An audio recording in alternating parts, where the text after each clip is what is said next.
फर्मर्स principal, जैसा कि हमने हीरोज फार्मूला पढ़ा that was about law of reflection, तो फर्मर्स प्रिंसिपल जो है अबाउट लॉ ऑफ रिफ्रैक्शन, यानी इसमें हम लॉ ऑफ रिफ्रैक्शन को डिस्कस करेंगे।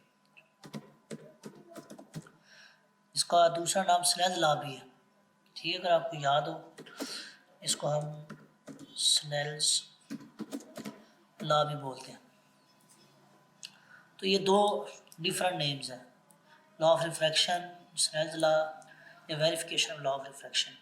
तो जैसे हीरो ने लॉ ऑफ रिफ्लेक्शन को वेरीफाई किया था एक्सपेरिमेंटली, इसी तरह फर्मर्स ने ये अपना कंट्रीब्यूशन दिया कि आप लॉ ऑफ रिफ्लेक्शन को या स्नेल्स लॉ को किसी भी रिफ्लेक्टिंग मीडियम के लिए वेरीफाई कर सकते हैं।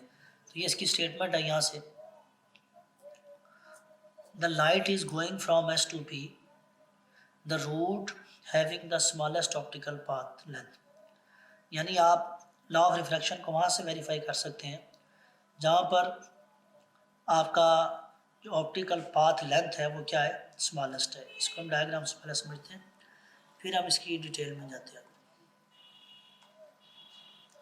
फ़र्ज़ करें ये एक ग्लास स्लेब है, ये आपको शेड में नज़र है दिस वन, और यहाँ पर हमारे पास ये सोर्स मौजूद है। ये सोर्स, इस पर लाइट फॉल कर रहा है, इंसिडेंट लाइट का ये जाना तो ऐसे चाहिए था लाइट को स्ट्रेट, लेकिन वो बजाय स्ट्रेट जाने के लाइट डेंसर मीडियम में रिफ्रैक्ट हो जाती है दिस वन। अगर आप परपेंडिकुलर ड्रा करें तो ये this is theta incident angle, और ये आपके पास क्या है, ट्रांसमिटेड या रिफ्रैक्टिंग एंगल। यहाँ पर इंटरेस्टिंगली हम देखें आर यूज़ नहीं कर रहे, क्योंकि आर हम पहले ऑलरेडी रिफ्लेक्शन के लिए यूज़ कर रहे हैं। तो हम जानते हैं transmission is equivalent to the refraction, ठीक है, ये अब्जॉर्प्शन, इसलिए हम यहाँ पर थीटा टी ले रहे हैं। तो फर्मर से कहता है कि एस से पी तक, यहाँ तक लाइट रिफ्लेक्ट हुई ना, यहाँ तक ऐसे, ठीक है, from S to P the light is going from S to P, the route having the smallest optical path length. Law of reflection वहाँ पर वेरीफाई होगा जहाँ पर ऑप्टिकल पाथ लेंथ क्या, शॉर्टेस्ट, यानी कि ये रिफ्लेक्शन वाली एक नहीं है। अगर मैं यहाँ से आपको रफली दिखाऊँ, अगर this one is a glass slab, ये लाइट आ रही है, तो ज़रूरी नहीं कि एक ही पार्ट रिफ्लेक्ट होगा, इसके डिफरेंट पार्ट्स हो सकते हैं जो कि डिफरेंट एंगल पर क्या होंगे, रिफ्लेक्ट। तो जिस पाथ के लिए ऑप्टिकल पाथ लेंथ शॉर्टेस्ट आएगा, फॉर एग्जांपल दिस वन, तो कहते हैं इसके लिए आप लॉ ऑफ रिफ्लेक्शन वेरीफाई कर सकते हैं। तो दिस इज कॉल्ड फर्मर्स प्रिंसिपल। इसको हम एक्सपेरिमेंटली और थ्योरेटिकली दोनों तरह से स्टेट करेंगे। तो सबसे पहले हम बात करेंगे what is the meaning of optical path length.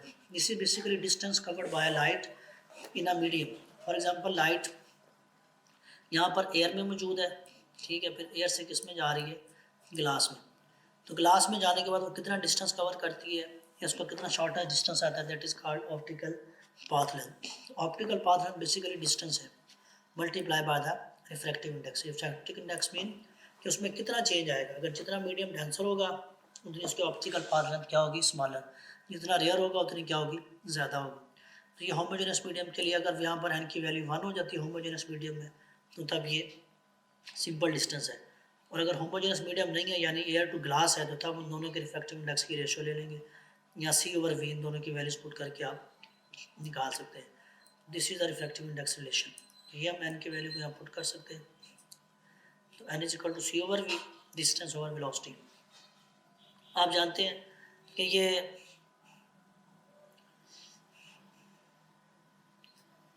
आपने पढ़ा होगा S is equal to V T, ठीक है। तो ये हमने इस इन दोनों को अगर आप देखें, S is equal to V T, और अगर आप यहाँ से टी की वैल्यू निकालें, that is equal to S over V, that is equal to S over V. तो ये आप देखें distance over velocity, this is equal to T, तो ये आ जाएगा टाइम मल्टीप्लाई बाय सी। तो अगर आप यहाँ से टाइम की वैल्यू निकालें, that is equal to optical path length divide by c, तो ये रिलेशन आ जाएगा टाइम के लिए। अब हम देखेंगे हमारी ऑप्टिकल पाथ लेंथ कितनी है। एक हमारे पास होमोजेनस मीडियम एयर है, और दूसरा हमारे पास मीडियम कौन है, गिलास। तो यहाँ से यहाँ तक टाइम कितना लेंगे लाइट, और यहाँ से यहाँ तक कितना टाइम लेंगे, तो इस समय हम इसको डिवाइड कर लेंगे। तो O P L for n i यानी for incident ray, n t for transmitted है। तो ये हम जानते हैं, एन आई ओवर सी को अलग कर लेते हैं, आप इन दोनों को सेपरेट कर लें। एस ओ, अगर आप डायग्राम से देखें, this one is a hypotenuse, this is S O. ये आपके पास बेस होगा, अगर हम एक्स का नाम रख लें, परपेंडिकुलर को एच का नाम रख लें, तो ये आएगा H square plus x square. ये देखें H square plus x square.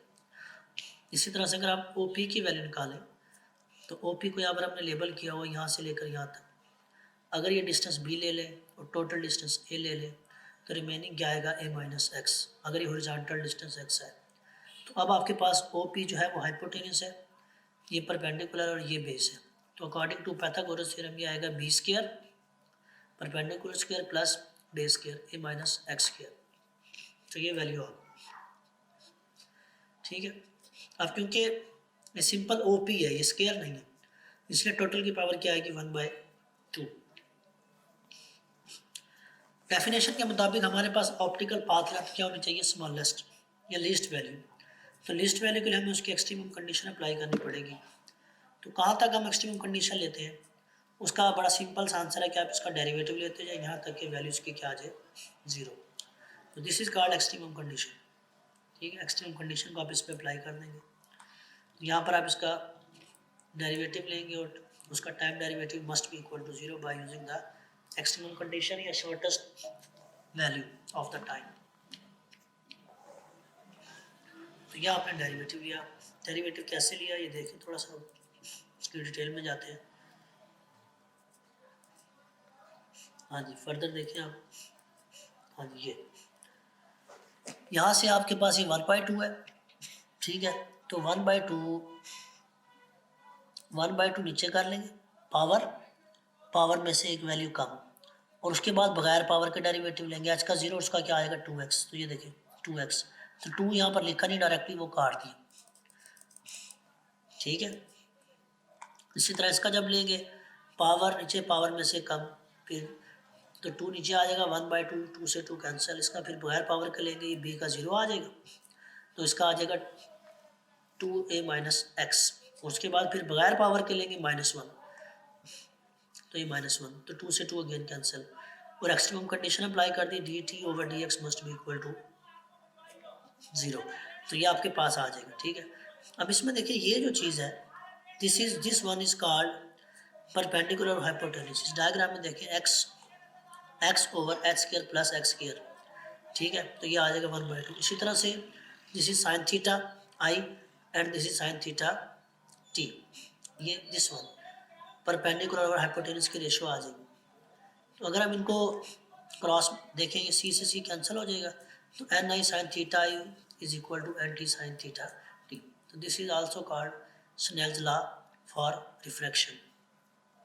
तो हम इसको स्नेल्स लॉ का इसका क्वेश्चन इस तरह से भी पूछा जा सकता है कि आप स्नेल्स लॉ को ड्राइव करें बाय यूजिंग द फर्मेंट्स प्रिंसिपल। तो फर्मेंट्स प्रिंसिपल में हमारे पास याद रखिएगा, जो ऑप्टिकल पाथ लेंथ है उसके ज़रिए हम स्नेल्स लॉ को प्रूव कर सकते हैं। इसी तरह से जो ऑप्टिकल पाथ लेंथ है उसको अगर हमने इनहोमोजेनस मीडियम के लिए देखना हो तो तब क्या करें, तो उसका फिर ये होता है कि हम उसके डिफरेंट लेयर्स बना लेते हैं, S1 S2 S3 S7। यानी यहाँ पर तो ये 2 थे ना मीडियम, अगर डिफरेंट इनहोमोजेनस मीडियम आ तो फिर हम उनको डिवाइड कर लेंगे लेयर्स में, और हर लेयर का इफेक्टिव फ्लक्स अगर 1 है तो N1, 2 है तो N2, 3 है तो N3, 1 है तो वेलोसिटी V1, 2 है तो वेलोसिटी V2, N है तो वेलोसिटी Vn। तो जितनी लेयर्स होंगी उतने हम उनके रिफ्रैक्टिव इंडेक्स और उनकी वेलोसिटीज में उनको डिवाइड कर लेंगे, आखिर में टी तमाम को ऐड कर देंगे। आप जानते हैं समेशन इनिशियल वैल्यू 1 से m या n SI/C, तो रिलेशन वही रहेगा आपके पास, जस्ट आपके पास वैल्यूज ऐड हो जाएंगी। फर्ज करें 5 लेयर्स बनती हैं तो 5 तक जाएगा, 6 बनती है तो I = 6 तक चला जाएगा, बाकी सारा एज इट इज है। यानी जनरल फार्मूला वही बनेगा, OPL optical path length divide bye C, ठीक। तो ये आप देखें, अगर आपको डिस्क्रीट वैल्यूज में लेते हैं तो समेशन को आप इंटीग्रेशन में चेंज कर देंगे। तो ये देखें, आपको समझाने के लिए डिफरेंट लेयर्स बना कर दिखाई गई, ठीक है, 1 से n तक डिफरेंट लेयर्स। तो इसको आप देख सकते हैं। इसकी अगर आप प्रैक्टिकल एग्जांपल देखें तो दूर दराज आपने मौसम गर्मियों में अक्सर देखा होगा कि लाइट ऐसे सरफेस के ऊपर शाइनिंग वाली नज़र आ रही होती है, तो वो बेसिकली हमारे